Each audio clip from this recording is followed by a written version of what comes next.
who moved here from Singapore several years ago. Now, he says he loves Australia, but he reckons we've got some of the dumbest public holidays in the world, particularly here in Victoria. No prizes for guessing what at least one or two of them probably are. And he reckons we should do what the Singaporeans do and have more culturally aware, family-friendly public holidays. Someone who's written about this is our next guest, writer, blogger, Ryan Cheng. Good afternoon. Hey, how are you? Good, thank you. Now, am I right in thinking you migrated here from Singapore about a decade ago? Yeah, so I migrated over when I was 10, so almost 13 years ago now. Okay, 13 years. All right. Which of our public holidays do you find stupid? I think a lot of the sporting ones, I know I personally feel Melbourne Cup, a public holiday for a horse race, is one that I find particularly weird, and also the AFL, the grand final eve for the parade. Those are the two that I used as kind of like case studies in the piece that I wrote. But I think those two especially stick out to me as problematic public holidays. Okay, but I mean, as you would have picked up in Australia, we tend to worship sport in this country. I mean, why not celebrate horse racing and footy? My problem with the public holidays isn't so much sport itself. I love sport. You know, I play a lot of sport. And if anything, me moving to Australia allowed me to do that.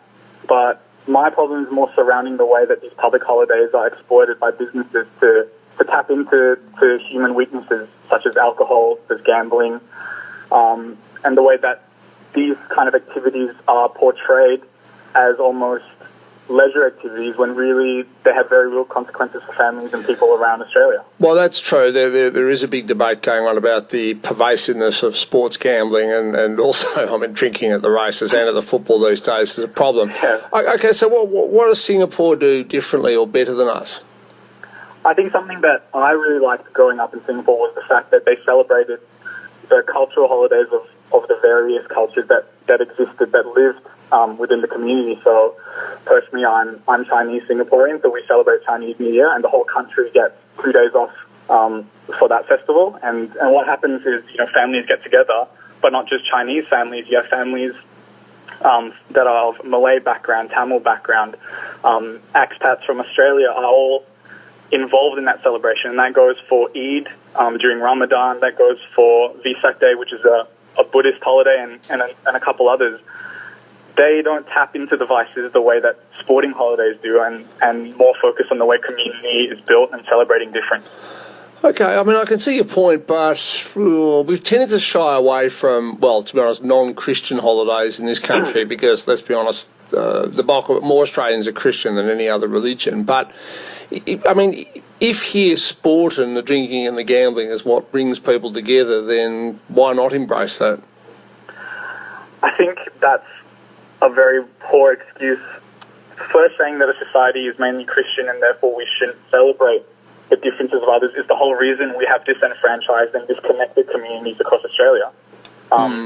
That's why you have cultural ghettos, and when I use ghettos, I use it very lightly in some terms. Like, I mean, living in Victoria, Box Hill, which has a huge Chinese population, you go there for Chinese New Year and they have a huge celebration there. What I don't see the issue in inviting the wider community to come in, understand what the festivities are about, what traditions uphold that culture, and I think it's beneficial. You know, it'll bring people together. Yeah, I don't disagree. The problem is if we have public holidays for Chinese New Year, for a Buddhist festival, one or two Islamic ones, you know, we're sort of going to run out of days to actually get work done at some stage. Yeah, but I feel that there's a choice to be made within society at this point, is that when we have a world that is already so divided, and we take America as kind of that example of racial divide, community divide, these public holidays should not be viewed as another day off, should not be viewed as, you know, another way for casual people to get paid higher rate. It should be viewed as almost a strategy in uniting the wider community together and allowing for us to connect on a deeper level. Okay, so if I've got drinking and gambling doesn't do that. Yeah. Oh, well, yeah, all right. So, okay, so what you're saying is if we get rid of, say, Melbourne Cup Day and the Grand Final Leave public holiday and replace them with holidays, as you do in Singapore, for Chinese New Year, is it Vesak Day, the Buddhist holiday, perhaps Ramadan or something in the Muslim calendar, and something for Hindu Indians as well?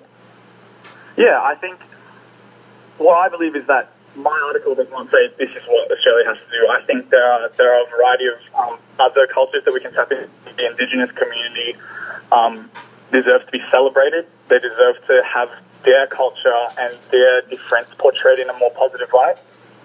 And I don't know much about Indigenous culture myself, but I'm definitely sure that they have different sort of festivals or traditions that the wider community can benefit from to connect with them better. All right, thank you, Ryan. Ryan Cheng there, ex-Singaporean, now Melburnian.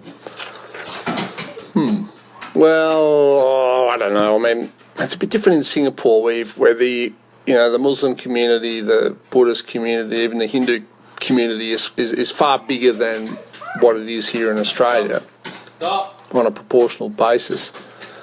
I don't know. If we start trying to honour every religion, though, as I said, we won't get any work done because there's so many religions in Australia. I mean, more people claim to be Jedis than claim to be some of the more established faiths. So what do? Have a Star Wars Day each year. Which, when you think about it, is perhaps not such a bad idea. Of course, now that we're getting a new Star Wars film every single year. 96900 693 13 13 32. I will go to your calls in a moment at 18 past 4. Hey. Pretty good? That's good. Look, I just want to talk quickly about the bounce of the ball. Yes. Now, I'm old school here. We're talking about...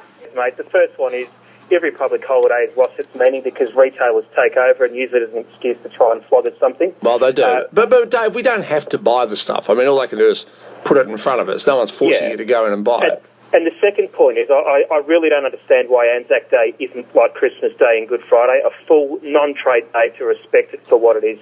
Half a day is just ridiculous.